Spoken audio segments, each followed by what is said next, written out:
because he had his answer. And then, hang on tight for the ride.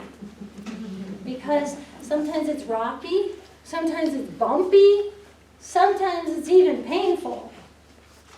And during those painful times, he's sifting you even more. But it's also very exciting, it's also very joyful, and it's also very, very fulfilling. More than anything that you could ever experience. And so, I went through, okay, you can ask questions, which you can. I love to ask questions. I might go on and on and on, but I love to answer questions. If you have any revelations that came about, please share, because those of you who have been to any kind of teaching or anything like this, when somebody gets a revelation, it's usually not just for themselves, but for somebody else also. At our church, we have testimonies every single Sunday, and they're such a blessing. They're just such a blessing, and I'm so thankful and grateful that our pastor still allows that.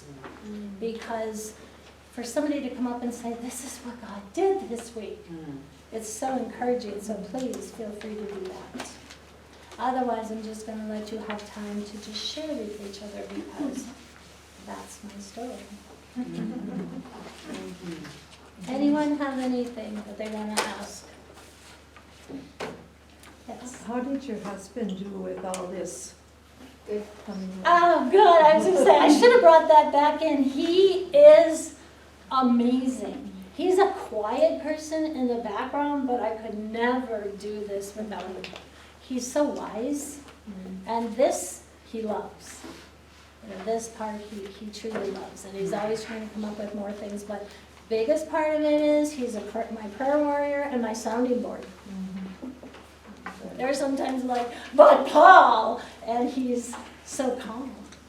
Okay, honey, but just. So this was perfect for him. It's like, I'm here on this mission field, but I am here in the background.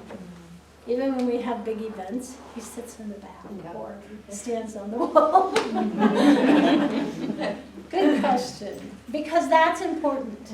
When I was even considering this, he was a huge part of the decision.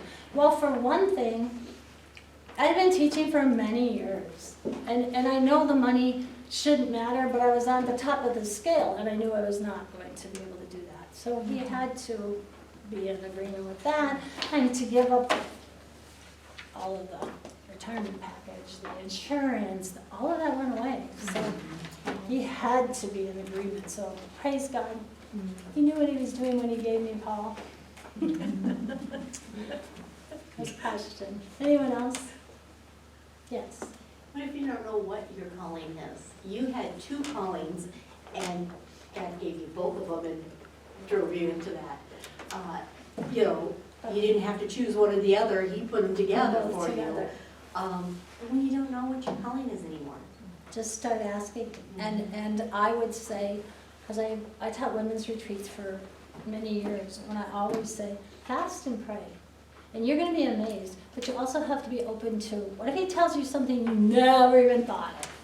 And I mean, at least my education wasn't so far out there. But all I can say is, he's the only one that can give you that answer.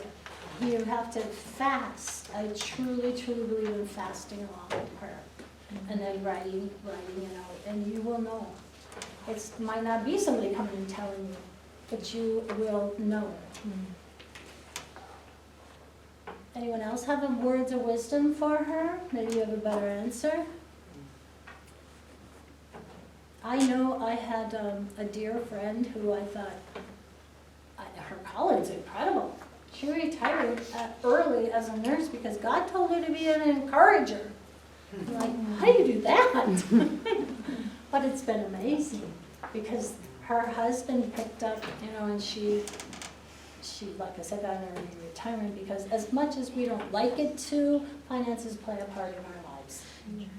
I wish they didn't, but that's the reality of it. And so she just goes out there and makes a point of encouraging people. Well, I had a thought that just occurred to me. You know, I've always thought, you know, I've asked God, especially after I retired, like back in 2018, what do you want me to do? I will do whatever it is you want me to do. And I just have felt like I'm not really listening because I'm not really doing, I'm just retired. I don't have to go to work and I just get to play with my grandkids all the time. But it occurred to me that my grandchildren are my mission field. And it's okay. Okay. But I do think he wants us to go even farther. Right. Your grandchildren's children. I mean, not their children, they're little. It's not for that for a little while. They're friends. Yeah. Because I do believe that, but I believe it has to be very intentional. So doing Bible studies with your grandchildren, telling them, you know, God's stories, reaching out to their, or getting them involved. My daughter-in-law is very good at making a point of the children, her children are serving. And they're, you know, she takes them to wherever they can serve others or wherever they can give to others. And so here's another story. They were, my grandson's 10, gonna be 10. And they were in this fun activity where it was like a quest and you would win. And he and his sister were partners, and right behind them was another brother and sister. Well, they won. He won. Kaibo and Emina, they won the prize. They were so thrilled because whatever it was, I don't even know. But it was a statue of something. And at night when he went to bed, he came upstairs crying. Or just very upset. He was very upset. And my daughter-in-law was like, she said, my first reaction was, you're just trying to make an excuse not to go to bed again. I mean, because that's how we react. And he started crying. Mind you, he's a 9-year-old boy. It's not normal for him. He started crying and he was like, I feel horrible. That other couple worked just as hard as we did. And they didn't get anything. So the next day, they went to the library, found that person, and he gave it to them. And he said, I have an uncle who can make me a statue. He has a 3D printer. You deserve this. And I'm telling you that because that's what I mean about, but we have to be intentional. If that's going to be our mission, then we have to be very intentional of making sure we're pouring into it. Everything we do is showing them, point to Christ, point to Christ, point to Christ.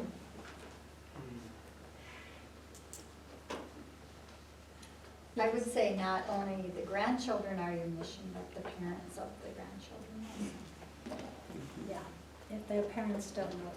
Because at FHL, they can attest to this, it's not just our students. It's our parent, it's the parents. And it's just so many times, I mean, I had a parent who came in and said, I don't know anything about his word, but I want to, and my children are coming home and teaching me. And that's where you want it to spread. Did anybody have a calling today that they're like, yeah, I'm not sure about this, that they want to share, or they know, and it just confirmed it? I wanted to address the question that you asked. What's your name? Tosha? Tosha. So here's a verse that's meant a lot to me. I'm just going to read it and then we'll talk about it for a second. It's from Romans 12:6. We have different gifts according to the grace given to each of us. If your gift is prophesying, then prophesy in accordance with your faith. If it is serving, then serve. If it is teaching, then teach. If it is to encourage, then give encouragement. If it is giving, then give generously. If it is to lead, do it diligently. If it is to show mercy, do it cheerfully. And I think God puts things in our lives that we can say yes to a lot. And a few years ago, I was like, I really want to teach, but I didn't have any opportunity to teach. But then people started asking me to teach, and it was just saying yes to that over and over again, as many times as people would ask me, and he's used that to equip me and to confirm that calling. And so I think sometimes it's just saying yes to some of the opportunities that he puts before you. And Also, don't be afraid to fail at some of those things too. Because failure teaches a lot too. Yeah. Yeah, failures definitely teach us. That's good, thank you. I wanted to just address too about ministering to our grandchildren, because when we're working, it's pretty easy to know what our mission field is. And when we retire, and so the Lord's been leading me that way too. I just had my 21st grandchild, so they're all over, and what He has led me in the frustration of that is just prayer. Intercessory prayer for them, because that can do marvelous things. So that's what I feel my calling is, but it takes a lot of work. It's not just, intercessory prayer takes work. It does. And so I find myself being lazy. Yeah, I read an amazing book on intercessory prayer. And right now, actually, I'm reading Praying for Your Adult Children, which is so good because we think, okay, they left. Now they're okay, I did my job. No, I'm still their mom. And it's still my responsibility to pray for them. And yeah, that's good. It's all a full-time job, even though it might not, with me, it is my career, but it's like you said, it's not always. It's how your calling is basically how you're living your life, and so it's always bringing it to Him. Anyone else? Do you know who that author is of that? The adult one, Stormy Martin. It is She wrote. Power of praying for your Yeah. adult child. No, yes, yep, you're right. Okay. Power praying for your adult child. Because I've read the rest of it, so that's what I was wondering for the story. Thank you. It's like all her other books, though. The first chapter is gonna be, how are you doing? You got Yep. anger in your life? You Yeah. got stuff in your life? Because before you pray for that for your kids, you gotta You be. need to. Yeah, it's one of those, you kind of throw the book a couple times.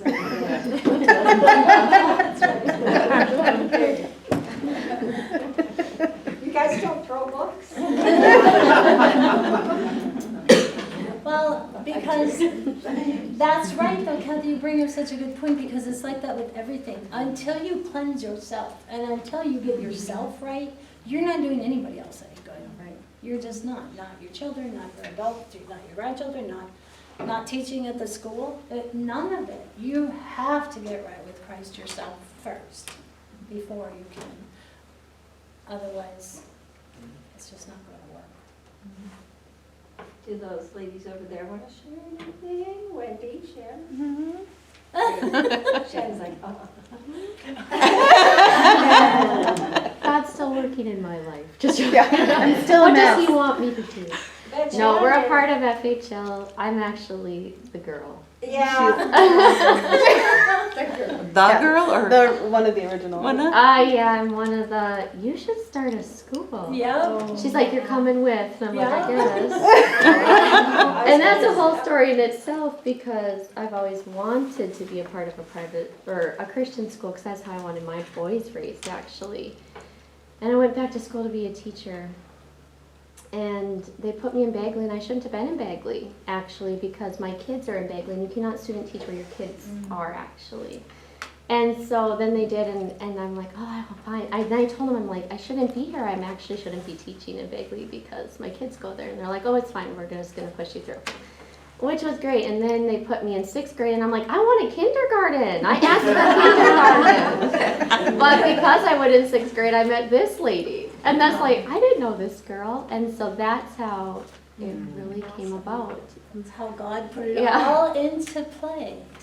So Yeah. do you both teach at the Christian Yes, school? they do. Oh, yep. So then I came in. Yeah. So I was homeschooling, and I had a baby the year they started. So my baby is like, that's how I remember how old FHL is. Anyway, so my kids started the second year that they were open, and I would go in and help volunteer and do things. And this person came in my ear, and she's like, you should go back to school and be a teacher. And I'm like, no. Absolutely not. So then I went home and told my husband, I said, yeah, Shannon thinks I should go to school to be a teacher. Ha ha. He stone-faced, didn't even walk straight through the kitchen. And I was like, oh, he didn't hear me? I guess that's a no. All right, good. That's what I was hoping for. Well, then later that night, we were driving, and he looks at me, and he's like, so, you want to go back to school? And I'm like, no. What do you mean? Anyway, and then I checked into it, and everything just fell in place. And so, yeah. And then I came on board like a couple months after. Like, I was going to school and teaching. And I have 5 children, so it was, but the Lord just carried me through. I don't know how I have brain left. Maybe I don't. But yeah. Did you get your teaching degree or I did. bachelor's then? Yep. Okay. Yeah. So I had finished. I had 2 years that probably took me 3, I think, that we just powered through. And so, Because she was teaching full time. because I was teaching full time. So How it would, many yeah. years has it been now? We are going to start our 10th year. Oh, awesome. And how many students are you running? In the 60s. Wow. I think we're sitting at about 64 right now. Where is your school located? In Bay.